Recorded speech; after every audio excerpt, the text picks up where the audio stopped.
The boot stamping on a human face forever. You want answers? I think I'm entitled. You want answers? I want the truth! You can't handle the truth! Someone is trying to teach me a lesson in futility. Why am I the only one who isn't killed? They will run you dizzy. They will pile falsehood on top of falsehood until you can't tell a lie from the truth and you won't even want to. That's how the powerful keep their power. Don't you read the papers? I just want to say one word to you. Just one word. Yes, sir. Are you listening? Yes, I am. Plastics. I'm going to get your money for you. But if you don't get the President of the United States on that phone, you know what's going to happen to you? What? You're going to have to answer to the Coca-Cola Company. The world is a college of corporations, inexorably determined by the immutable bylaws of business. The world is a business, Mr. Beale. It has been since man crawled out of the slime.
Welcome to another episode of Our Interesting Times. It is my pleasure to have Carlos Morales on the show. Carlos is a writer and a podcaster. He is a child's rights advocate who has spoken at Liberty Forum, Liberty Fest, and a host of shows regarding his experience as a child protective service investigator. He wrote a book about that called "Legally Kidnapped: The Case Against Child Protective Services." That's what's going to be our discussion tonight, or the topic we're going to talk about tonight. You also have a podcast, correct, Carlos? Yes, sir. My podcast is Think About Now, although I have not done a show since last March, so this is actually my first basically podcast since then. Awesome. But you can find 100. I think there's like 120 episodes on there, ranging from the topic of child protective services to homeschooling, government, the history of Islam. We really run the gamut. So definitely check out Think About Now at thinkaboutnow.com. Great, okay. And the Legally Kidnapped, you have a website for that too, right, don't you? Yeah, actually, and the easiest way to really find that book and just everything tied into it will make it easy for the audience. Go to carlosmorales.me. Again, carlosmorales.me. That'll help you find everything there. Okay, let's see here. Let me get an engineering thing here. Cool. My sound, yeah, I want to be able to monitor the sound here. Okay, so, Legally Kidnapped, the case against Child Protective Services, your experience as a Child Protective Services investigator. Hey, what's wrong with an agency after protecting children from bad parents and predators? Well, that's a great question. It's really a matter of, okay, so when someone brings up something like, let's say, the war on drugs, right? Up until a couple decades ago, when he brought up the war on drugs, people went, well, we need to prevent people from using drugs because it's doing bad things to them, right? It's causing them to beat their wives. It's causing them to run their cars, off the road, a bunch of terrible things, right? We all know drug addicts. We all know heroin addicts, or at least a lot of us do, especially if we go out to places like in New England where you end up finding this. But what we found over the decades, right, through a lot of research, is that the war on drugs has actually done a lot of good for drug dealers, in that it's actually made drugs a little bit cheaper, and they're actually more ample now than they've ever been. And in fact, the war on drugs has done the exact opposite of what it was supposed to do. It was supposed to stop drug use, and in fact has increased it, along with increasing a humongous government. Now, I'm in the state of California right now. Very few people here are going to be defending, laws against, say, something like marijuana use. But they will jump and defend anything like, say, Child Protective Services, because in their minds, at least in a lot of people's minds, Child Protective Services does good, right? Because it's in the name, right? Just like something like, let's say, the Patriot Act. Who couldn't like the Patriot Act, right? But the thing to know about the government is that whenever it says it's going to do something, it usually does the exact opposite. Whether that's on purpose or not, I don't think it really matters. What matters are the results. The war on poverty has led to more poverty. The war on drugs has led to more drugs. And as far as, taking care of old folks, it certainly hasn't done a very good job of that either, seeing as how most of us won't even be able to use our own Social Security that we've been paying into for, say, decades. When it comes to the topic of CPS, or Child Protective Services, this is a federal agency, right? Now, though this may seem like a tiny little thing, right? Like, okay, CPS, not many people have to actually deal with them. If you think about the fact that there are over 400,000 children right now in Child Protective Services care, that starts to kind of allow you to open up your mind to how big of an issue this is, right? Because if you think 400,000 kids, it's a whole hell of a lot of children. Now, just like I've met people who've used drugs in my life, I've also met people who have hit their kids in my life, right? People who didn't treat their kids correctly. And that's what inspired me to jump into working for Child Protective Services. So knowing that there's abuse, then therefore I should think maybe this organization is helping children. But just a cursory glance at some of the statistics regarding how they are treating the children should show you quite quickly that they've done a pretty terrible job. And I'll just jump into a couple stats just to kind of open up your mind, and then we can kind of decompress some of these in a little bit here. Foster kids who are supposedly cared for by Child Protective Services are 7 to 8 times more likely to be physically or sexually abused than children in impoverished households. I want you to hit that real quick again. 7 to 8 times more likely. That's a lot, right? Now, once these kids age out, once you get to the, say, age of 18, 50% of them are going to end up homeless. Okay? They have more cases of post-traumatic stress disorder than veterans of war. They are 3 times more likely to be placed on psychotropic medication than impoverished children. And they're 6 times more likely to die than children in impoverished households. This is after they've already been taken out of the house. And it's not a matter of not enough money as far as medical care. These children get an incredible amount of funding through government networks to pay for their medical care. But simply put, it is not being used properly, but instead going into the pockets of bureaucrats and people who I don't truly believe care about children. Now, so I just threw a lot of info right there, right? We have the foster homes, really bad situation. We have a lot of kids in here, 400,000. But I bet you there's that little thing in the back of your head that's going, well, but at least, these kids were abused. Well, what's really important here is to make sure that the kids who are getting taken out of these homes are actually being abused. But it turns out about 80%, and I show in a book that's about 100 pages, my book, Legally Kidnapped: The Case Against Child Protective Services, I have, I think, 82 sources. I try to really push everything I can to show that it's true, but about 80% of the removals here are not for physical or sexual abuse. 80%, right? That's a whole heck of a lot. And the reason why a lot of these kids are getting pulled out of these homes is for actually something that I was just hitting on in the beginning of our discussion, which is the war on drugs. The fact of the matter is that the majority of these cases are for things like marijuana use, right? And they will classify that under negligence, even though there is no evidence to suggest that the use of marijuana is linked with worse parents by any means. We certainly know alcoholism is, but they go after parents who smoke weed, who homeschool, and we'll discuss this in a little bit here, in a lot of cases, false allegations.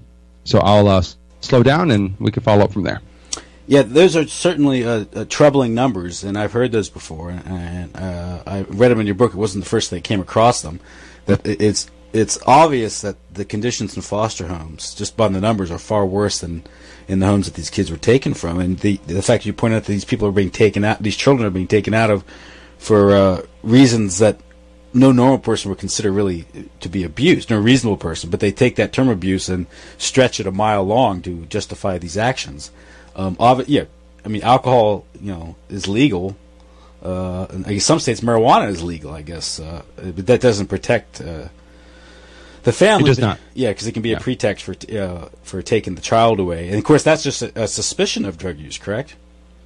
Yeah, that's suspicion of drug use. Although it really depends. I mean, we had these thing called oral swab drug tests, so you could test someone. Although we have found that in a lot of the cases, those are not necessarily accurate. On top of that, all someone would have to do is admit to weed use. And the problem is that, loose lips sink ships is what the government says, right? But that also goes for the tactics that are being used to get information out of people. A lot of us have been raised, maybe not raised on, but have become accustomed to, the Law and Order, Sexy Victims Unit TV show, that kind of version of investigations. Just a hardworking guy who's working 16 hours and he's too old for this shit. And he's on the edge. He's on the edge, but he knows what's right. He can tell. He doesn't. And if you notice in those shows, the worst thing, the most evil thing is not the perpetrators of crimes. It's the damn Constitution, right? Yes. Constitution is always getting in the way. You're going to lawyer up? Cops. Yeah, doing their job. Yeah, and the truth is that hunches are pretty much crap. Most of investigation work is just people admitting to doing things, even in a lot of cases where they actually didn't do anything at all. It's a lot of leading questions, and even what we call great evidence right now. This is outside the family court thing. Whether that's fingerprint analysis, the biggest bollocks ever is a bite mark analysis. We have no efficacy showing that actually works. But you have all these people going to jail on based off of all these different government programs that are consistently failing. And then it takes decades for the government to respond in any kind of positive manner, because that would mean they'd actually have to admit some form of guilt and recompense in these particular cases, which of course they don't want to do. So when it comes to the topic of child protective services, we have former cops out there who are saying, some good stuff. Michael Rupert was one of them. He's dead now. And that I don't think that was a result of the government, although I think some of that stuff kind of led him to go crazy. And we also have, ex-soldiers who come out and say things regarding the government. We have people like Edward Snowden. Well, there's harassment that you can be driven to. You can be driven to suicide. And actually, they've gotten that down to an art form, actually, to a science, rather. Yeah, they really have. So you have these people, but after I got done with work at Child Protective Services, I realized there were no people out there talking about CPS in any meaningful way. Mm-hmm. And when I say meaningful, I mean it's that kind of Democrat way of combating public education. When people say the teachers just aren't funded enough. Our education system just doesn't get enough money. Classes are overcrowded, yeah. Yeah, all that. Even though there's no correlation between class size and efficacy and results. Yeah, so, when I was in elementary school, I was in a Catholic school that had 40 kids in the classroom. So. Yeah. It's like what does this really have to do with anything? Yeah. So with these former CPS workers, and they would say, I'm a whistleblower. I'm a whistleblower. And you're just like, what do you mean by whistleblower? You just mean you're saying I work too hard and I'm not paid enough. That's called every single employee ever, right? Yes. Every person thinks they're working too hard and not getting enough money, and most people are normally on Facebook and are getting paid a fine amount of money for what they do. And so that was their way of coming out. For me, it was, I needed to... you mentioned Catholic, right? Mm-hmm. I'm the kind. I'm not even a Catholic, but I'm pretty sure I suffered from Catholic guilt pretty phenomenally. And when I feel as if something that I did was wrong, or I feel there's something wrong going out there that I have some kind of control over, either dealing with or coming to terms with, then I need to do that, or else I literally cannot sleep. And it got to the point where I, really came out against Child Protective Services for what I saw while working there, and for kind of acknowledging my part to play in the bigger thing here. A lot of us want to be the hero in our own life story. We want to attempt to be bigger than the thing we say we are when we're trying to get laid. Right? we want to be more than that. And for me, it was, I know I have a message. I know I can debate. I did debate in college. I know how to be able to handle a microphone, and I can write a fair bit. So that kind of inspired me to go down this wormhole of starting the podcast, talking about CPS, working with families, and then later on, as time went on, I started seeing these cases and cases and cases and cases. I mean, it was absurd, the amount of people. I mean, kids getting taken out of homes because they went to go play outside for 5 minutes, things we would have done when we were kids. I'm 30. This isn't that long ago that I could just go outside, and violent crime rates were actually higher then than they are now. You're less likely to be taken by a stranger than be hit by lightning, unless that stranger works for the government. Yeah, we had they're called free-range children. Oh, yeah, of course. That's actually a term, and we had a case near where I live where an 11-year-old was walking an 8-year-old home, and a police officer took him into custody. And they citing there's no law, by the way, in the books that justified this policeman's action. It got in the local paper, and there's some local outrage. Somebody will actually support him because kids shouldn't be outside walking down the street alone. And the police officer said, "Well, I was worried they might be kidnapped." Well, they were kidnapped.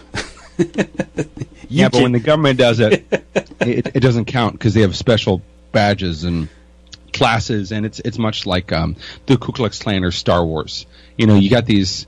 These character things. As long as you're wearing the right costume, it's mostly fine. It's the Lenore Skenazy, by the way. She kind of trademarked the whole free range kid. I had her on my show, I think, twice. So people should definitely jump back and check those out because she did amazing work there. So it was seeing these things, and then I ended up moving to, do you know the Free State Project? Yeah, New Hampshire, right? Yeah, I moved to New Hampshire and worked with people for about 2.5 years there with Child Protective Services cases and kind of getting the word out as much as I possibly could. So this is why you're able to go to Richard Grove's house and hang out there for a while, right? You know Richard. Okay, cool. Yeah. I watched. He did that. What's that show he does in the basement? Everyone's wearing flannel. Yeah, well, the basement show. I guess the basement show. It was me, Prep Vanat, MK Lord. It's like we did the first prep one, and we were on our way to go give a speech at Anarchy in NYC. Yeah. And dude, that guy is a fucking encyclopedia. Oh yeah, he's amazing. he on like no sleep. It's just like he's like okay, all right. Well, the Bilderbergs are connected to this. You see, most conspiracy folks always use the word they all the time. And so a rule I like is, if you're gonna bring up a conspiracy, don't ever say they. You have to define your terms.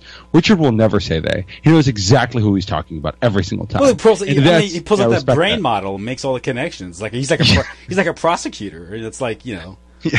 It's like that's what you have to do to understand some of these things. There's names, there's connections, there's families, there's history, and there's context, all that stuff. So, but yeah, he goes super deep.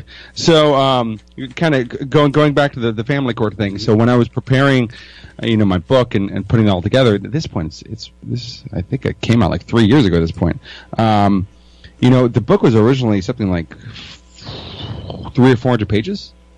And then we just kept editing to make it as simple as possible for people so that they could get at least a cursory bit of information on kind of, understanding what CPS is. Mm-hmm. It's more than just incompetence. It's an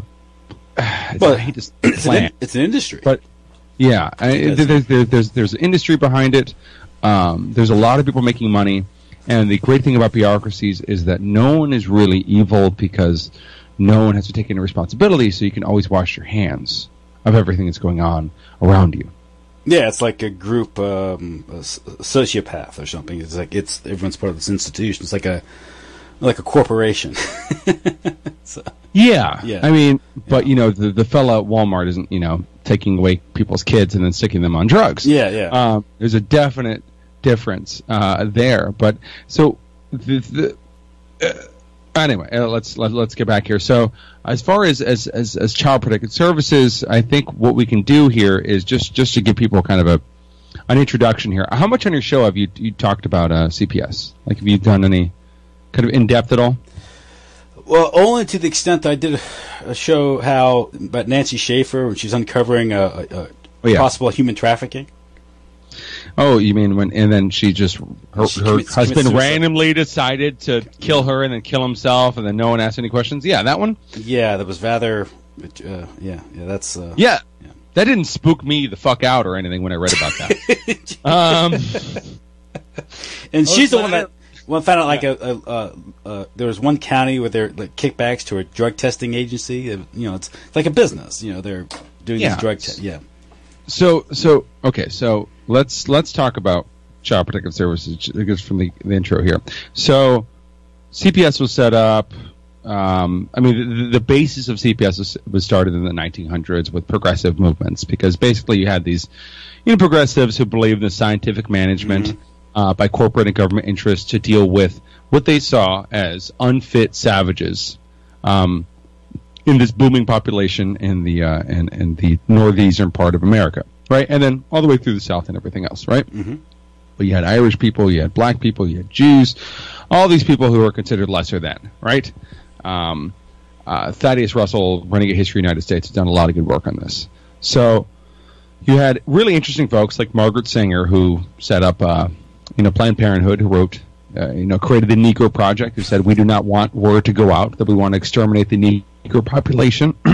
Good job, Margaret. You did good work. Planned Parenthood is booming. And then you had people like Francis Galton, who was the second cousin of Charles Darwin, who brought in the eugenics and social Darwinist movement. And this was funded by the Rockefellers and the Carnegies. And so the idea was to essentially... through the use of murder, sterilization, the banning of interracial marriages, and the kidnapping of children, there was a plan to essentially set up proper raising of children to create proper citizens. And, getting back to this question of evil, these are the same folks who would be basically giving TED Talks now. Right? They had the best intentions. They really did. At the end of every TED Talk, there's always just like, and this is how we're going to make the world a better place. It's like Bill Gates. Yeah, exactly. And there's a bunch of sycophants that are all, cheering and going like, oh, this is great. We just use the government to, make these dum-dums think better. And so, with the Native Americans, they set up really obtuse tribes that didn't necessarily play a part in the actuality of what was going on. Mm-hmm. They then pushed in reparations, but continued. They placed those reparations with especially strict rules, like Native Americans, for instance, couldn't compete as far as businesses, right? And so if you set the stage and promotion of mediocrity, excellence can never occur, and that alone can set you up in a pretty bad situation, right? Mm-hmm. If you aim for the middle, you'll get right around that. And then from there, there's also forcible sterilization of Native Americans. And then kidnapping of a lot of these kids and placed into public education. You did the same thing with black groups. That was the implementation of the Civil Rights Act. A lot of those moves were to essentially sterilize and civilize black populations. And so from 1904 to 1974, right? This is something that is really important and people just don't know. There was 100,000 people in the United States who were forcibly sterilized. 100,000. I mean, that is catastrophically high. Well, three generation of imbeciles is enough, Carlos. Yes, exactly. So you had a huge amount of sterilizations, and this wasn't just black people. This was, anyone they considered kind of dumb. Which is, again, watch a TED Talk or talk to a lot of liberals. You will hear stuff like it's too easy to have a kid. I hear it all the time. Yeah. I live in California. I run a kind of a philosophy meetup out here, and it's a common thing. It's just like, well, it's too easy to do that, and there's most of the statements are always made from a very top-down perspective. And so there's good intentions because, when you're dealing with Irish people in the early 1900s who are, lighting some factories on fire because they don't want to work. Like, I get getting pissed. I get it. I can get it. You have a bunch of people who are just having boatloads of kids and they're outside and their parents aren't around. You look at that and you go, I need to nip that in the bud. And that's what they did. Yeah. And so that's kind of the background for CPS, which is in my book, and I've been told no one cares. Like, for me, it's the most interesting thing. And every editor who looked at the book, they go, "You got to chop that part down. You got to cut it down. Just cut it down a little bit more." I'm like, "Come on, man, give it to me." But that to me is just, it blew my mind when I started getting there. But as well, I mean, I've had it said to me a couple times that you don't need a license to have a kid, and I go, okay, but what disembodied angel is going to issue that license? Who would you trust with that power? And I can never get an answer. Oh, by the way, who's going to take away our guns? Magic people with magic wands that will make them magically disappear. But what about Australia? Okay, Australia has 5 people, and it's the size of 3 Texases. Mm-hmm. Yes, it's a little bit of a different situation. So I get it. I mean, it's the thing where liberals who say that Donald Trump is literally a fascist Hitler. Set from the devil, and at the same time, they want him to be able to take away our guns. Mm-hmm. What? But okay, so that's problem. Yeah. That's the old general problem of statism. That's people worship the state. Yeah, they're not thinking much. But so so CPS gets set up. And basically, you can give a phone call if you see something that you consider to be abuse. And then most of those calls go unheeded, and a certain amount of those go towards the department. The department then sends that out to different investigators randomly, and then they get sent out to go investigate a case of child abuse. Mm-hmm. Right? An investigator. Isn't that a sexy name? I was actually a special investigator, right? I get to put that, my little placard says special investigator. And all I had to do was 2 months of, barely 2 months of training, and have a degree in sociology. Because God knows that got me prepared to have a keen understanding in child development, psychology, dispute resolution, and forensics. Yep, totally. I was good after that, totally set. Now, when we're talking about these cases, right? I kind of alluded to it earlier, but this is anything from homeschooling to playing outside, being too fat, being too thin. A lot of that.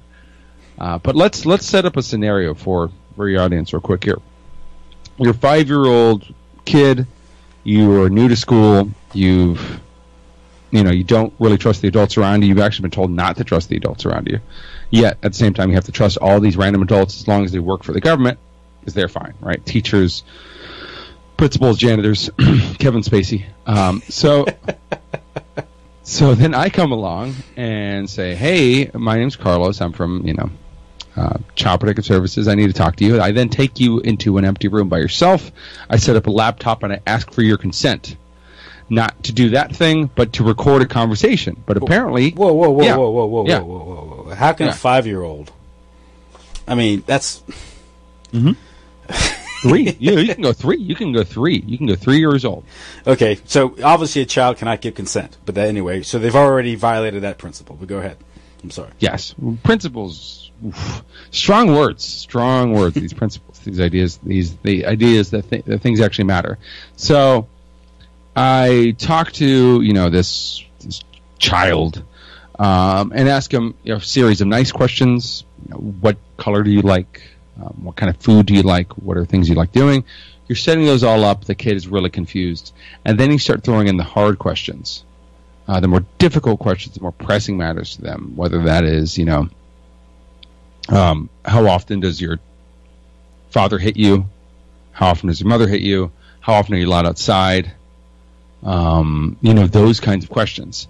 And when I'm doing this, the kid is just trying to get the hell out of the situation. So, what are kids learning? Don't say no, say yes.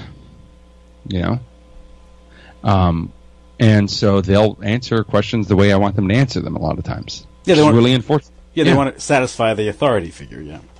Yeah, and again, you don't need malevolence for any of this to occur.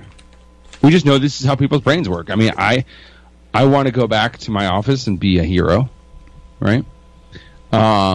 This kid wants to be able to get the hell out of the situation, and I know how to drive towards an answer if I think it's right. Because, I mean, I'm led from the very get-go. You know, I have this piece of paper that says the specifics of this case. This kid is getting, let's say this kid is getting raped, and there's, cocaine everywhere, and there's all these types of terrible things. You know, if he tells me no, none of that's happening, I'm going to be like, well, maybe it is happening. Maybe you don't know if it's really happening. You know, you start to lead to that. And we had, if you want to see this in really good sources, I mean, we found that especially with the satanic ritualistic abuse that was supposedly occurring in the 1990s.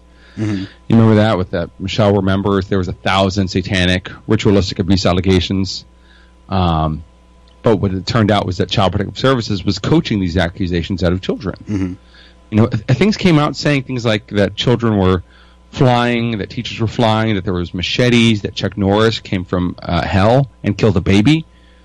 Like, really crazy, absolute nutty stuff that led to a whole $6 million case. And what was insane was that after this 1,000 satanic ritualistic abuse allegations, there wasn't one case to be shown to be true. Right? Mm-hmm. But no one was ever fired, and there was 1,500% increase in federal funding to the National Center for Child Abuse.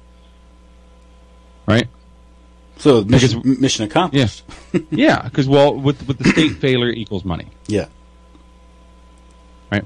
So that in and of itself is a really horrific situation, because your evidence can be based off of an anonymous reporter, and then that can be based off of the memory of that reporter telling a story regarding something they think they saw. You know, I was telling a friend a story the other day where, I'd seen a really traumatic thing occur outside like a parking lot. It was like a thing of abuse or something like that when I was like 14. And this is a friend of mine who I've known for a while. And I'm telling them this whole thing, and I realized that while I was telling them the story, in my own mind, I was speaking from the third person. So I could see myself there, which means I was making up the memory. Mm-hmm. Right? And so I was authentic with myself going, I'm pretty sure this was right. Well, the problem is that a lot of people, when they're talking about memory, they're going, I know this is right. And then they'll hear the memory of someone else. And if you've ever played the telephone game, you know how bad of a situation that is. This is where eyewitness accounts are so... Yeah, absolute crap. Yeah, I mean, you need corroborative evidence to suss out what's an accurate eyewitness account, because people will remember things differently, or they hear other things, and it will suggest things that they'll incorporate into their memory. Yeah, and the thing about it is that there will not be situations where that can always be used, right? Just like rape cases, we're not always going to be able to get secondary evidence. Sometimes it literally is going to be a he said, she said type of situation. And that sucks, but it has to be okay, because justice has to be made, or recompense, or at least figuring out the situation to deal with it as best we can. Something has to be present to deal with the situation, right? Mm-hmm. The problem is that with the state, they use a hammer for everything. So, like, even in family court cases where it can be incredibly difficult, let's say one of the spouses lives in another state, and they're having a dispute over something like divorce.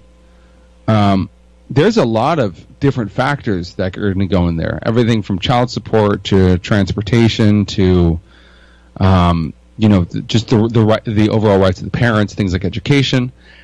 And a lot of those things can't be handled by just some magistrate who randomly decides, who doesn't know anything about your case at all. Yeah. One day, you know what, I'm going to do this. But, I have a mixture of both cases. Some people say that all of family court is going against the father. I actually don't think that's the case after seeing years of evidence on both sides. I've seen really crazy cases where the dad gets everything he wants, And then I've seen really crazy cases where the wife gets everything they want. But in either cases, no one seems very happy, and none of it seems very rational, right?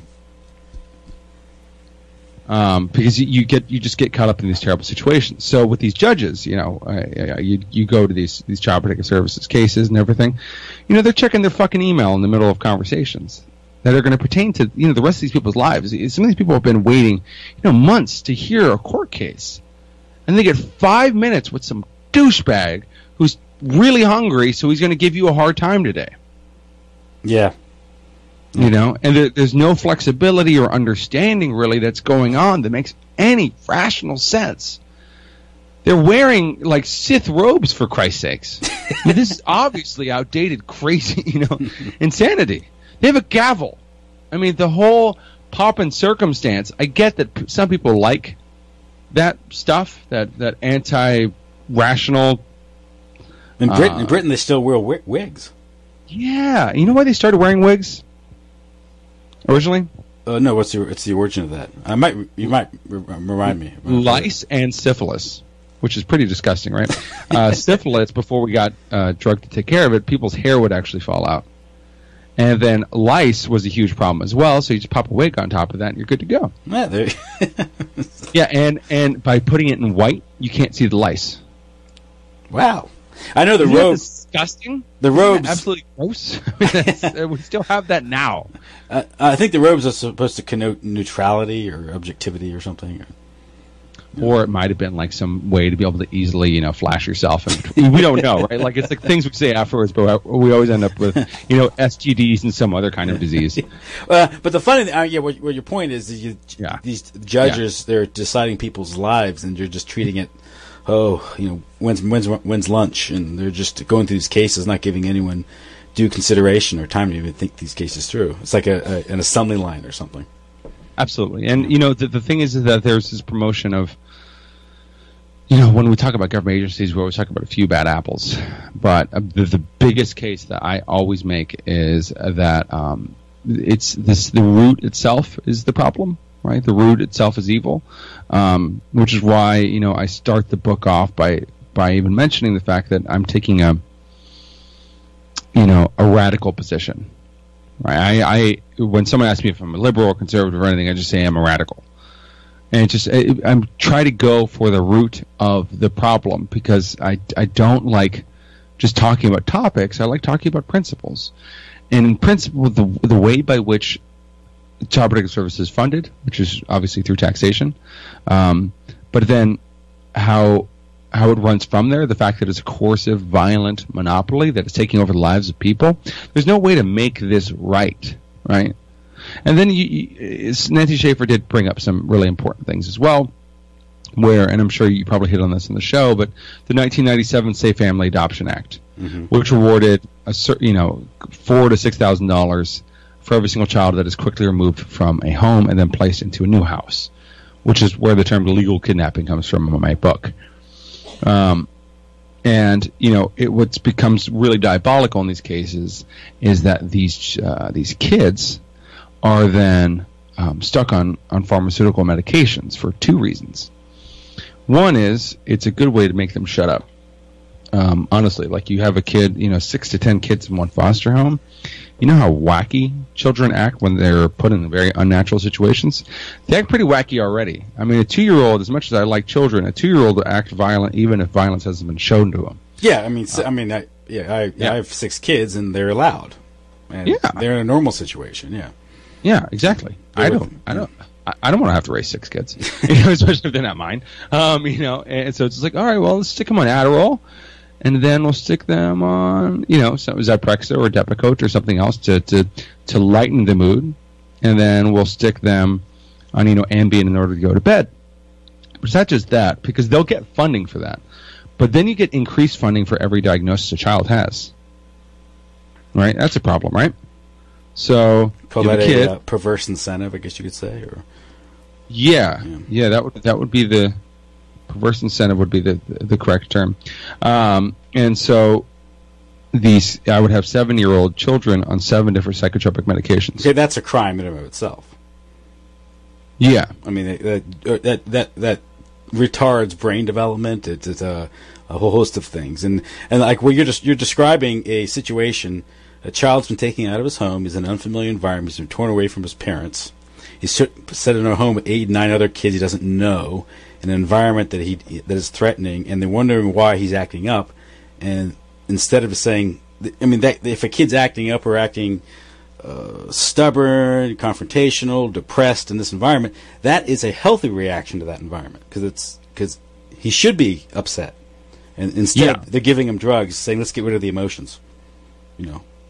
Yeah, there's a quote which is actually not from the person they wrote it. What is it? It is unhealthy to be healthy in an unhealthy world, something like that. Yeah.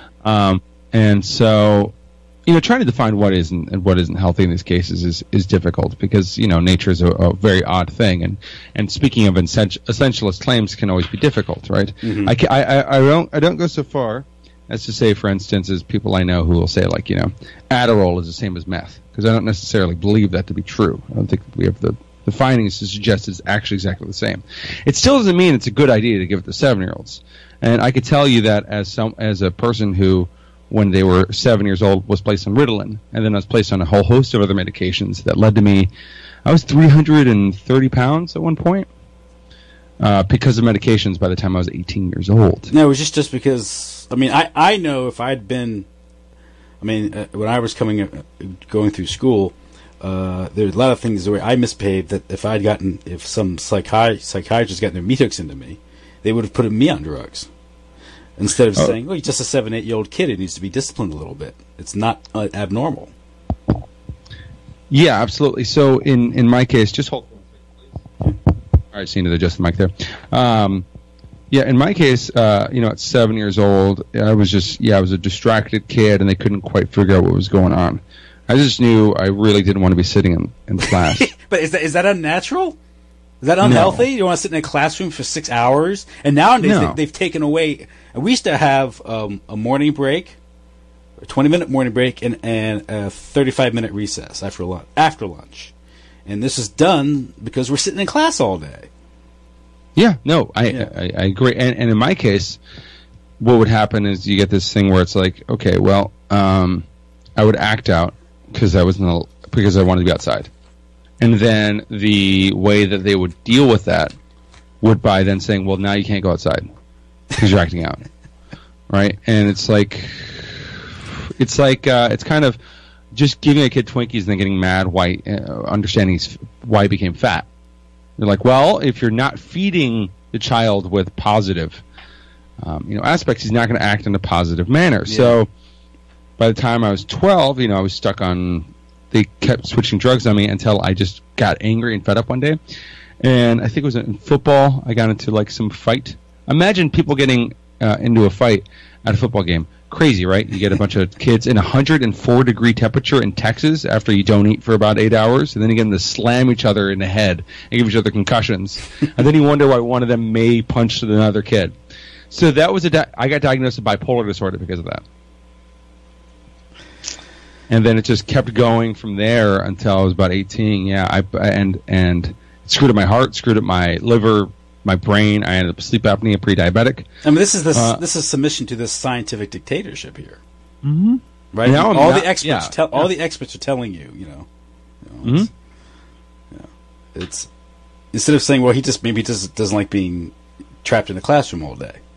Yeah, absolutely. And so they fill you up with psychotropic drugs, and It's but again, this is people submitting to the experts. That men in white coats are telling you this is how it should be, and they have the degree and you don't. So as a parent, what do you do?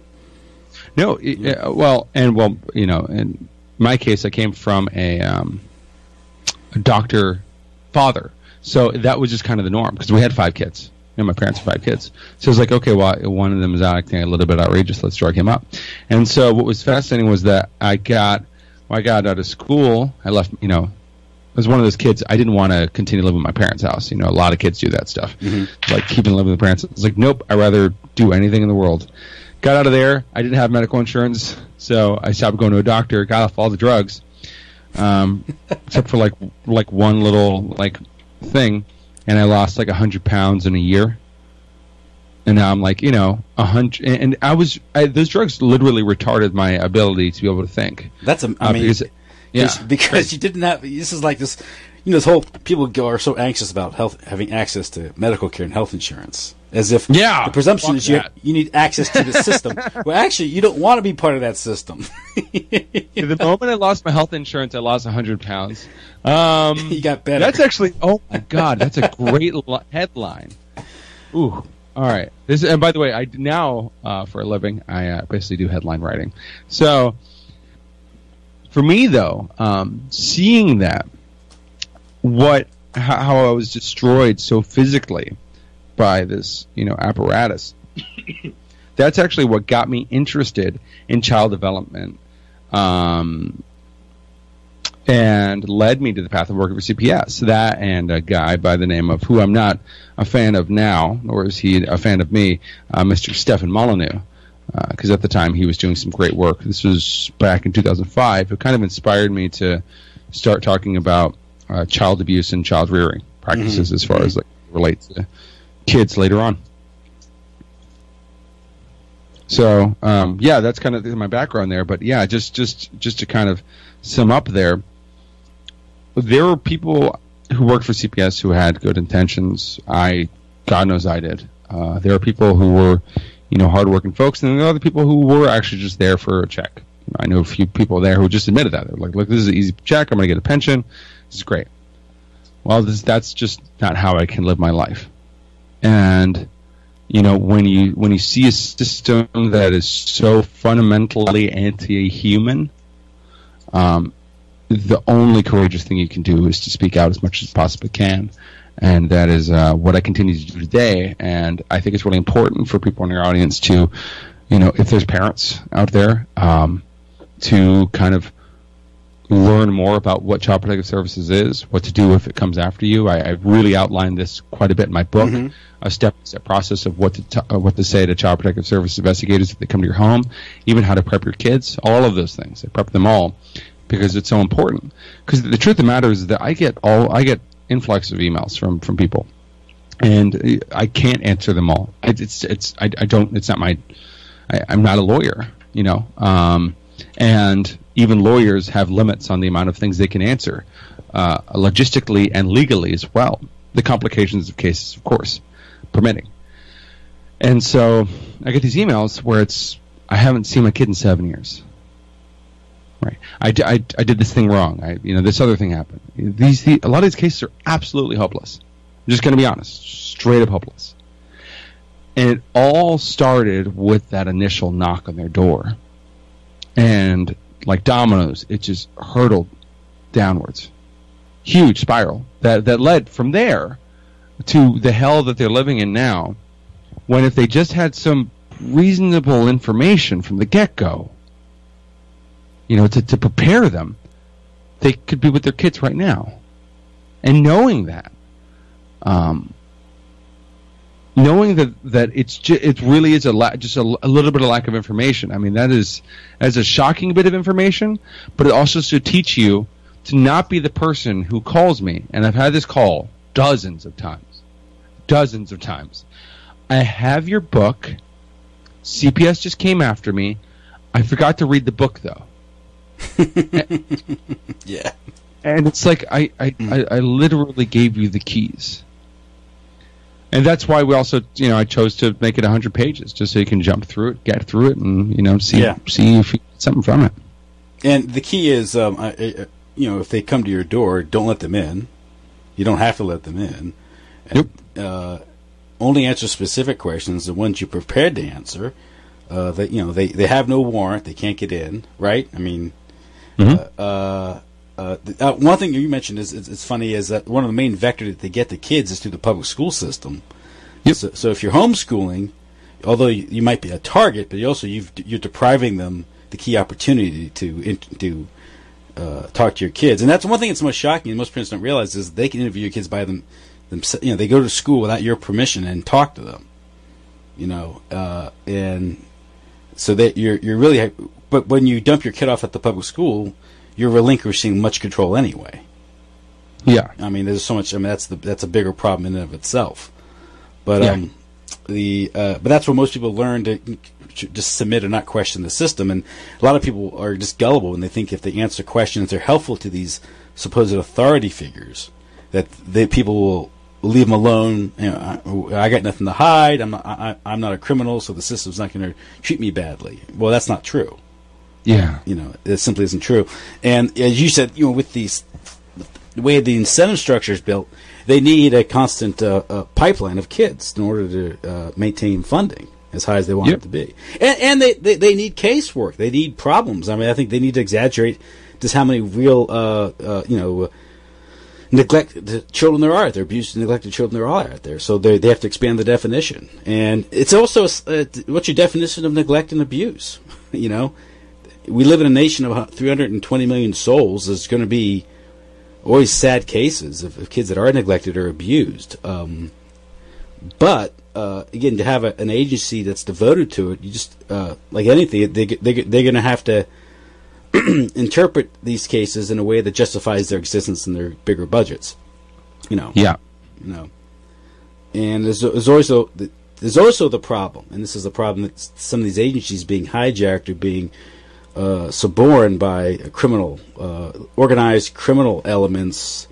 I mean, good example would be, if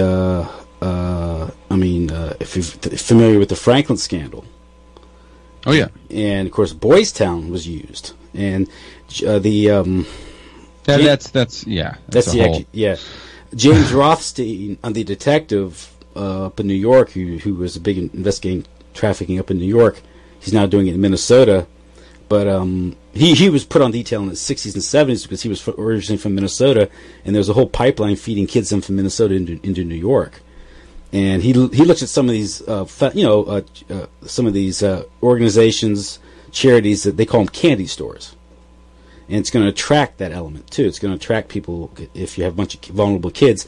And I think you've mentioned how a lot of these families that are targeted are low income, they're vulnerable, and they don't have the means or the wherewithal to really defend themselves. They're at the mercy of these agencies. Yeah, and I've been accosted on occasion from people who want me to do like a bigger, deeper kind of conspiratorial look into this, as far as child sex scandals, stuff like that. Mm-hmm. I think there's people out there who are doing that work already. Yeah. You know what I mean? Like, and it's important that they are.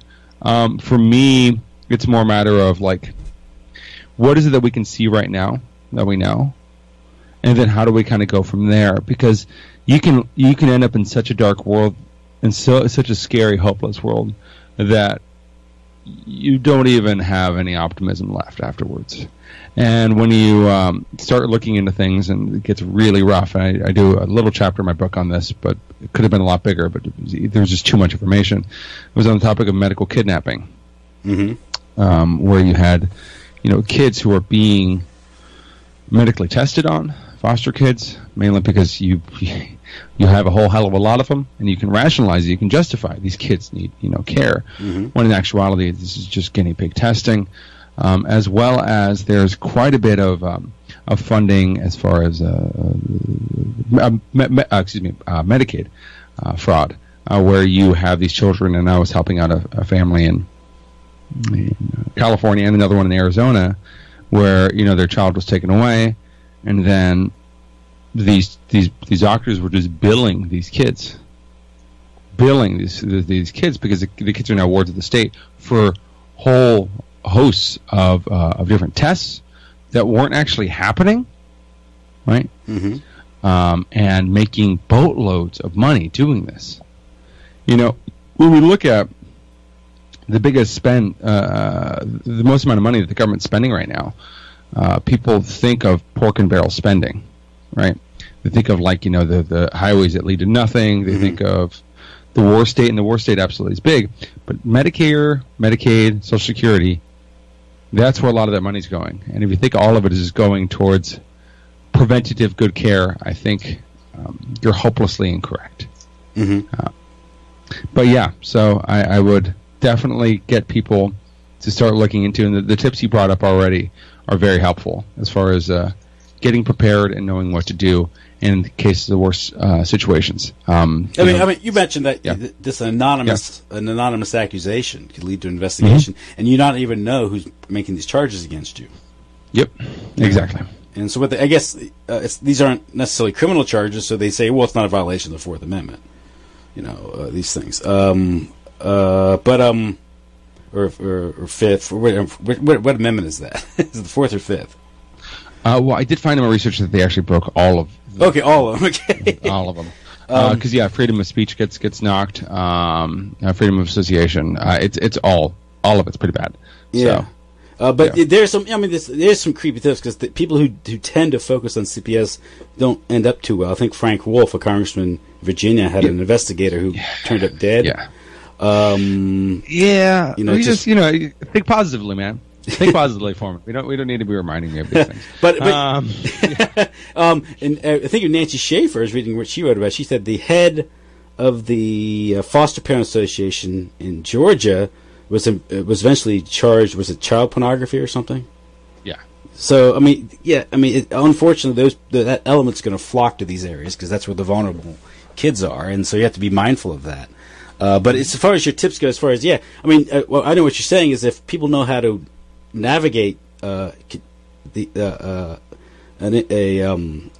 conflict or involvement with Child Protective Services, they can save themselves a whole lot of grief, and the more consciousness is there out there of their rights and how to handle it, to be less kids that get thrown into the system.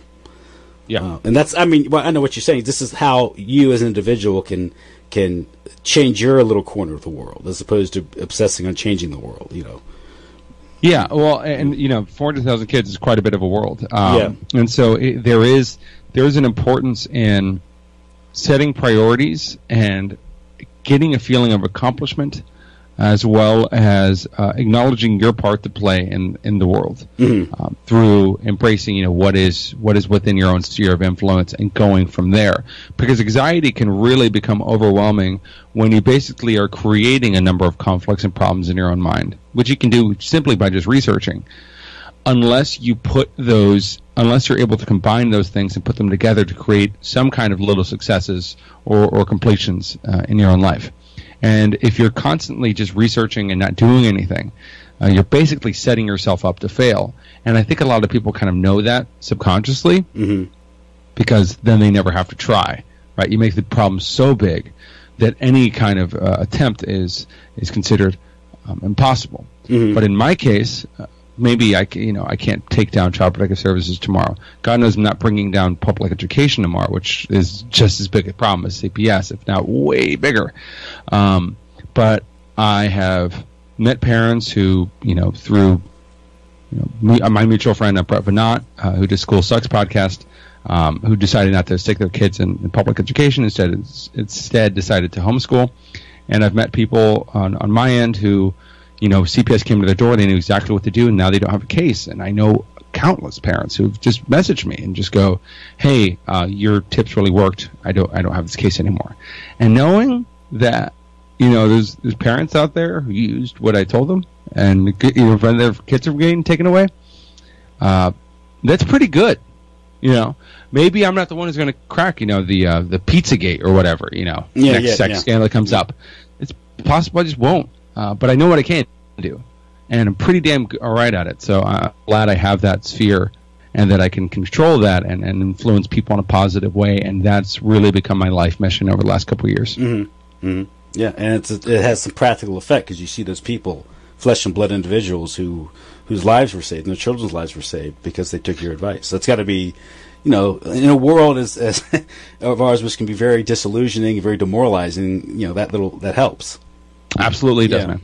Yeah, well, it was a really enjoyable conversation. I need to depart, unfortunately. But I wanted to know if you had any more questions for me. I would love to answer. Oh no, you got to go. I'll let you go. I want to thank you for the time you gave me tonight. That is Carlos Morales. He is the author of Legally Kidnapped. Legally Kidnapped. What's the subtitle again of that? Legally Kidnapped? Legally Kidnapped, The Case Against Child Protective Services. You can find my book and podcast at carlosmorales.me. You can also find, of all things, my music as well. That's on there. It's a whole different side of my life that I also make money off of and really enjoy. Thank God that I have an artistic thing to do besides just writing about how crumbling the world's becoming. So. That's right. So yeah. Yeah. Okay. Well, listen. Thank you, Carlos. I'll let you go. I'm going to post this.